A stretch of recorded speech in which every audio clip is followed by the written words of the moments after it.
নমস্কার বন্ধুরা, আমি সুদীপ্ত চলে এসেছি আখ্যানের আরও একটি নতুন পর্ব নিয়ে।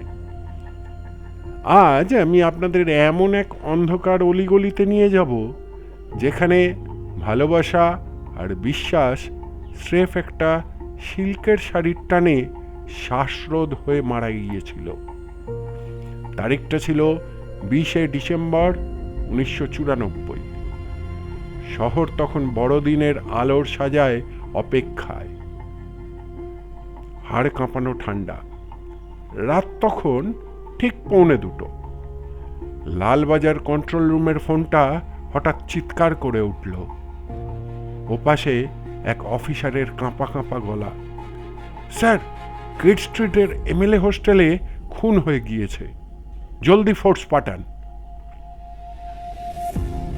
ঘটনাস্থল এমএলএ হোস্টেলের 4 তলার 310 নম্বর ঘর।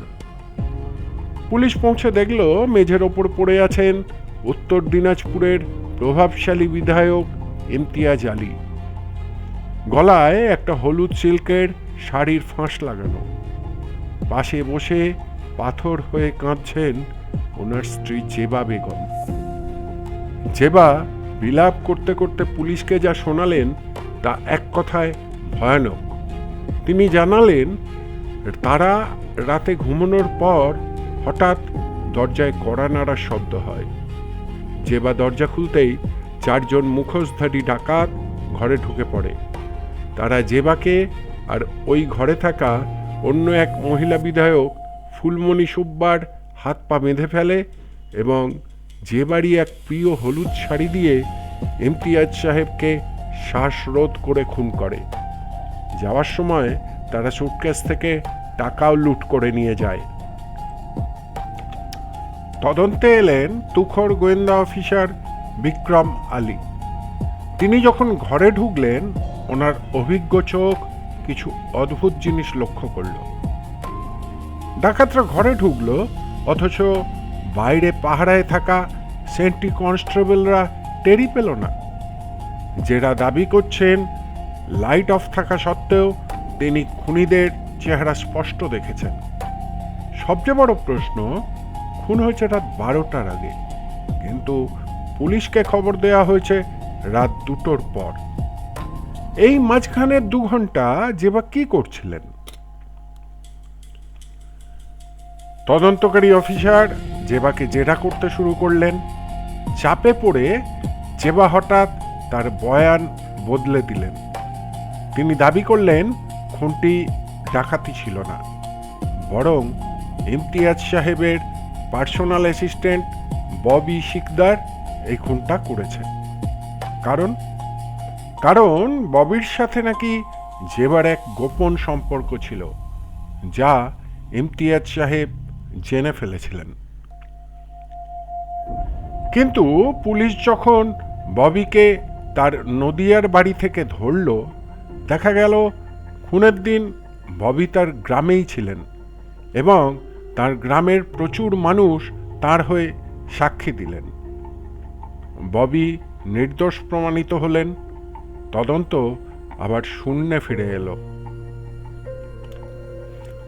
অফিসার বিক্রম হার মানার পাত্র ছিলেন না। তিনি এলাকার সব পিসিও বুথ চেক করতে শুরু করলেন। অবশেষে চৌরঙ্গি লেনের একটি বুথ থেকে এক বিস্ফোরক তথ্য পাওয়া গেল। জেবা চুপি চুপি দিল্লিতে একটি নির্দিষ্ট নম্বরে বারবার ফোন করতেন। নম্বরটি ছিল দিল্লির এক ব্যবসায়িক প্রতিষ্ঠানের, যেখানে আলামিন হোসেন নামে এক যুবক কাজ করতেন।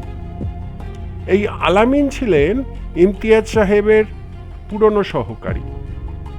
তদন্তে জানা গেল 1991 সালে ইমতিয়াজ সাহেব যখন দিল্লিতে চিকিৎসা করাতে চান, তখন জেবা আর আলামিনের মধ্যে এক গভীর প্রেমের সম্পর্ক তৈরি হয়। ইমতিয়াজ সাহেব তাদের হাতে নাতে ধরে ফেলায় আলামিনকে তাড়িয়ে দিয়েছিলেন। তদন্তে আরও বেরোলো, খুনের আগের দিন আলামিন কলকাতায় এসে এমএলএ হোস্টেলের কাছেই একটা হোটেলে উঠেছিলেন। ঘটনার রাতে তাকে হোস্টেলের করিডোরেও দেখা গিয়েছিল। শেষ পর্যন্ত পর্দার আড়ালের আসল সত্য বেরিয়ে এলো। 20 ডিসেম্বর রাতে আলামিন আর জেবা ঠিক করেছিলেন ইমতিয়াজ ঘুমিয়ে পড়লে তারা একান্তে সময় কাটাবেন। জেবা ইচ্ছাকৃতভাবে দরজা খোলা রেখেছিলেন, কিন্তু দুর্ভাগ্যবশত ইমতিয়াজ সাহেবের ঘুম ভেঙে যায় এবং তিনি আলামিনকে ঘরে দেখে চিৎকার শুরু করেন। ধরা পড়ে যাওয়ার ভয়ে আর পুরনো আক্রোশে আলামিন ওই হলুদ শাড়ি দিয়ে ইমতিয়াজ সাহেবকে শ্বাসরোধ করে হত্যা করে। এরপর জেবা আর আলামিন মিলে ডাকাতির নাটক সাজান। আদালত জেবা বেগম এবং আলামিন হোসেন উভয়কেই যাবজ্জীবন কারাদণ্ড দিয়েছে। 20 বছর সংসার করার পরেও 3 সন্তানের মা হয়েও জেবা কিভাবে নিজের স্বামীকে সরিয়ে দিতে পারলেন তা আজও এক রহস্য। বন্ধুরা, মানুষের মনের গহীনে যে কতটা অন্ধকার থাকতে পারে এই ঘটনা তারই প্রমাণ।